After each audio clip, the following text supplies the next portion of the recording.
Hello students, welcome to Magnet Brains. My name is Abhishek Pandey, your teacher for social science. So Magnet Brains एक ऐसा platform है जहां पर आपको सभी क्लास, सभी सब्जेक्ट की videos free of cost provide किए जाते हैं। इसका मतलब ये हुआ कि कुछ वीडियोस देखने के बाद ना तो आपको कोई सब्सक्रिप्शन लेना है, ना ही कोई पैकेज परचेज करना है, because best quality content best teachers के साथ आपको फ्री ऑफ कॉस्ट प्रोवाइड किया जाता है। आप मैग्नेट ब्रेन्स को फेसबुक पर, टेलीग्राम पर और इंस्टाग्राम पर फॉलो कर सकते हैं सो दैट कोई भी इंपॉर्टेंट अपडेट आप यहाँ पर मिस ना करें। सो आज मैं आपके लिए क्लास 8 सोशल साइंस ज्योग्राफी का चैप्टर नंबर 2 इसका टॉपिक वाइज जो यहाँ पर वीडियो है वो यहाँ पर प्रोवाइड करूँगा। ठीक है, तो उसमें पहला जो सेशन यहाँ पर होगा इसमें हम इंट्रोडक्शन के बारे में बात करेंगे कि इस चैप्टर में जो है वो यहाँ पर क्या बताया गया है। ठीक है, तो अब अगर आप देखोगे तो इसमें जो इस पूरे के पूरे चैप्टर का टाइटल है, इसमें लैंड है, सॉइल है, वाटर है, नेचुरल वेजिटेशन, वाइल्ड लाइफ वगैरह, तो इन सब चीज़ों के बारे में तो हम डिस्कशन करेंगे ही। हर चीज़ का मैं आपको अलग से डिस्कशन प्रोवाइड करूंगा। लैंड के बारे में, लैंड कंजर्वेशन, सॉइल हो गया, वाटर हो गया, नेचुरल वेजिटेशन हो गया, वाइल्ड लाइफ रिसोर्सेज हो गया। तो काफ़ी इंटरेस्टिंग चैप्टर है और काफ़ी सारी नई नई तरीके की चीज़ें जो है वो आपको यहाँ पर सीखने को मिलने वाली है। लेकिन इस पूरे के पूरे सेशन में आज का जो हमारा इंट्रोडक्शन वाला पार्ट है इसमें हम क्या करेंगे, एक स्टोरी जो है वो यहाँ पर पढ़ने वाले हैं। ठीक है, स्टोरी बताने का पर्पस यहाँ पर ये है कि आपको ये थोड़ा सा समझ में आए कि ये जो चैप्टर है ना, इसकी जो इनिशियल यहाँ पर आपको कुछ पॉइंट्स दिए गए हैं वो यहाँ पर क्या हैं, ताकि आपको चीज़ें अच्छी तरीके से यहाँ पर क्लियर हो। ठीक है, चलिए तो अब हम यहाँ पर बात करेंगे। एक स्मॉल विलेज है जो कि आपको तंजानिया में देखने को मिलेगा। ठीक है, तंजानिया जो है वो कौन से कॉन्टिनेंट में है? ये अफ्रीका में है। ठीक है, आप सभी को पता है। आपको जो है वो किलीमंजारो जो है वो एक तरीके की जो है वो चीज़ें देखने को मिलेगी, माउंट किलीमंजारो। ठीक है, वो तंजानिया में है और तंजानिया जो है वो अफ्रीका कॉन्टिनेंट में है।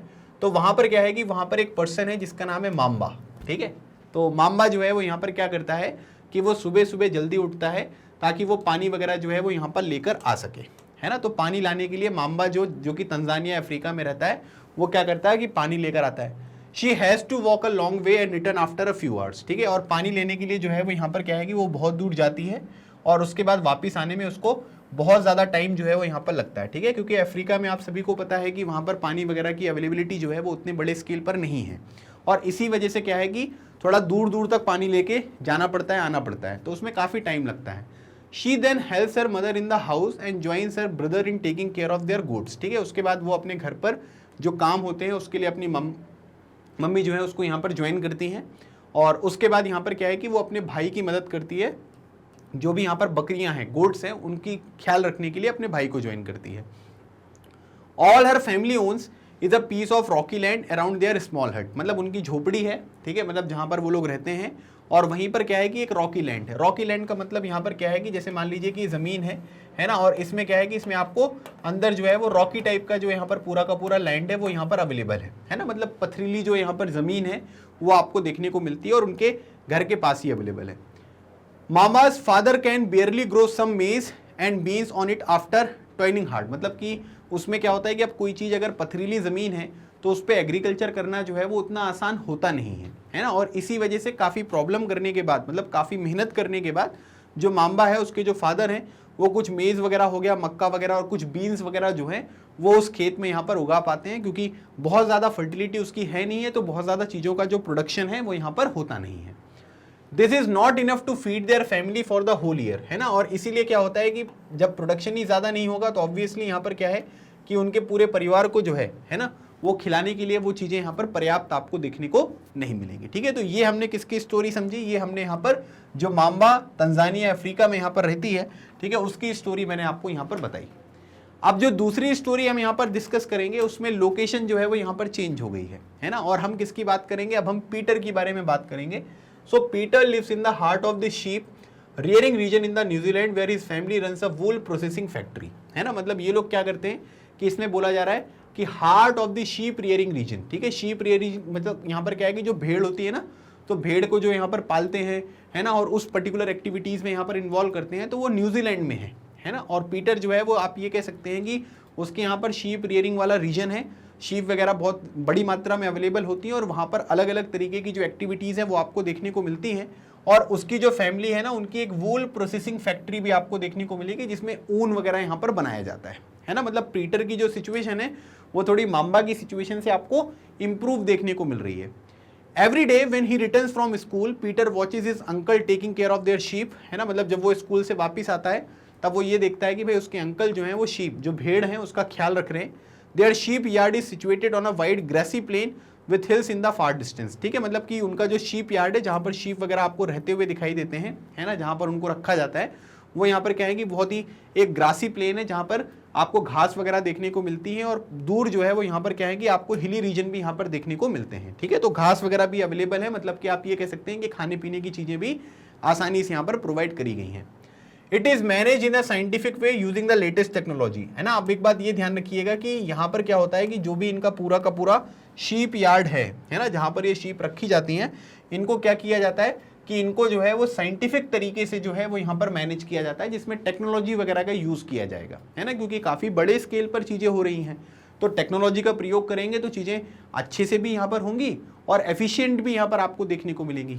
ठीक है, उसके बाद यहाँ पर क्या है कि पीटर की जो फैमिली है वो लोग यहाँ पर क्या करते हैं कि वेजिटेबल्स भी यहाँ पर ग्रो करते हैं, और वो भी किसके थ्रू, ऑर्गेनिक फार्मिंग, है ना। ऑर्गेनिक फार्मिंग का मतलब ये हुआ कि इसमें जो केमिकल्स वगैरह हैं वो यहाँ पर यूज नहीं हो रहे हैं।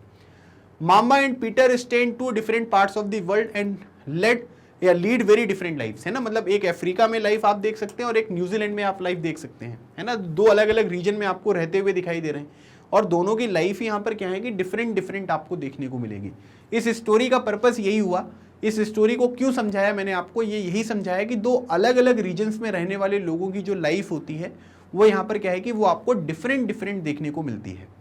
जैसे दिस डिफरेंस, अब ये जो डिफरेंस है वो यहाँ पर क्यों आया भाई, वो डिफरेंस इसलिए आया, इस difference is because of the differences in the quality of land, वहां पे जो सॉइल है, वहां पर जो वाटर है, नेचुरल वेजिटेशन है, एनिमल्स हैं, and the uses of technology, है ना। तो याद रखिएगा, माम्बा और पीटर की जो लाइफ्स हैं वो उसमें से ज्यादा अच्छी लाइफ कौन जी रहा है, पीटर जी रहा है ना। क्यों, क्योंकि उनके यहाँ पर लैंड अच्छा है ना, रॉकी लैंड देखने को नहीं मिल रहा है, सॉइल अच्छी है, ऑर्गेनिक फार्मिंग भी ये लोग कर पा रहे हैं, वाटर की अवेलेबिलिटी, नेचुरल वेजिटेशन, एनिमल्स और टेक्नोलॉजी वगैरह यहाँ पर यूज हो रही है।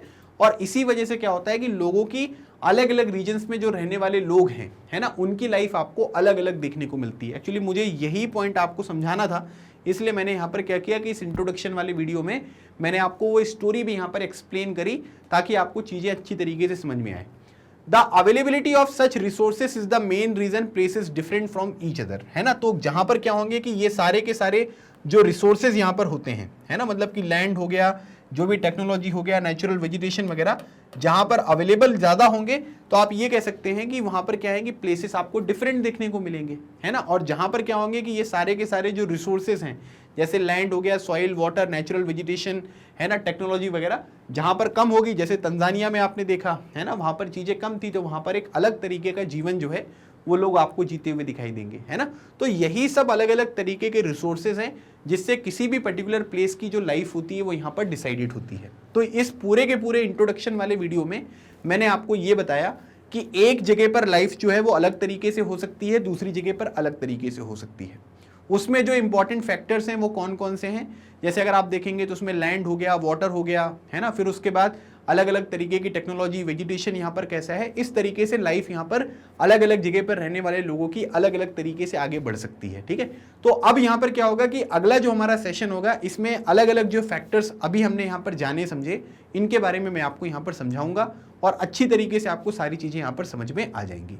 अगर आप क्लास 8 के दूसरी जो सब्जेक्ट हैं या दूसरे चैप्टर्स हैं उनके वीडियोस देखना चाहते हैं तो डिस्क्रिप्शन में आपको कुछ लिंक्स अवेलेबल हैं, आप उनको देख सकते हैं। अदरवाइज आप गूगल पर टाइप करिएगा magnetbrains.com, तो इंडिया का number 1 100% free online education platform open होगा। इसमें अलग अलग टैब्स हैं, English medium, Hindi medium, spoken English, NTSE, olympiad, जो भी आप यहाँ पर तैयारी करना चाहते हैं। तो आप यहाँ पर जैसे 8th क्लास की वीडियोस देखना चाहते हो तो CBSE इंग्लिश मीडियम आपने ओपन किया, यहाँ पर आप क्लास 8th में गए, जैसे ही क्लास 8th में जाओगे तो ये क्लास 8th के अलग अलग सब्जेक्ट हैं। अब जैसे आपको ज्योग्राफी पढ़ना है या हिस्ट्री पढ़ना है या सिविक्स पढ़ना है, जो भी आप पढ़ना चाहते हैं तो आप उसको ओपन कर लीजिए। तो आपने ज्योग्राफी को यहाँ पर ओपन किया, ज्योग्राफी को ओपन करने के बाद जो भी अलग अलग चैप्टर्स हैं आप उनको देख सकते हैं, है ना। ये चैप्टर्स भी आपके सामने यहाँ पर अवेलेबल हैं। जैसे अगर आप देखोगे तो यहाँ पर क्या है, ये पहला चैप्टर है रिसोर्सेस, है ना, उसका 1 shot revision, topic wise video सब कुछ अवेलेबल है। तो यहाँ से आप अंडरस्टैंडिंग भी डेवलप कर सकते हो और चीज़ों को अच्छी तरीके से प्रिपेयर भी कर सकते हो। मैग्नेट ब्रेन्स पर KG से लेकर 12 तक की जो भी क्लासेस होती है वो 100% फ्री होती है, कोई फीस नहीं देनी है। टेस्ट सीरीज के लिए भी आपको फीस नहीं देना है, सब कुछ आपको free of cost best quality content provide किया जाता है। सेशन अगर आपको अच्छा लगा है तो लाइक करें, चैनल को सब्सक्राइब करें, अपने दूसरे दोस्तों के साथ वीडियोस को शेयर करें, अलग अलग ग्रुप्स में भी शेयर करें ताकि ज़्यादा से ज़्यादा लोग यहाँ पर चीज़ों को प्रिपेयर कर सकें। अगले सेशन में एक नए टॉपिक के साथ मिलूंगा जिसमें जो इंपॉर्टेंट फैक्टर्स अभी हमने यहाँ पर डिस्कस किए हैं इनके ऊपर मैं आपको डिस्कशन प्रोवाइड करने वाला हूँ। तो अगले सेशन में मिलते हैं, तब तक keep smiling and keep preparing, लगे रहो एग्जाम क्लियर करो। थैंक यू सो मच, जय हिंद।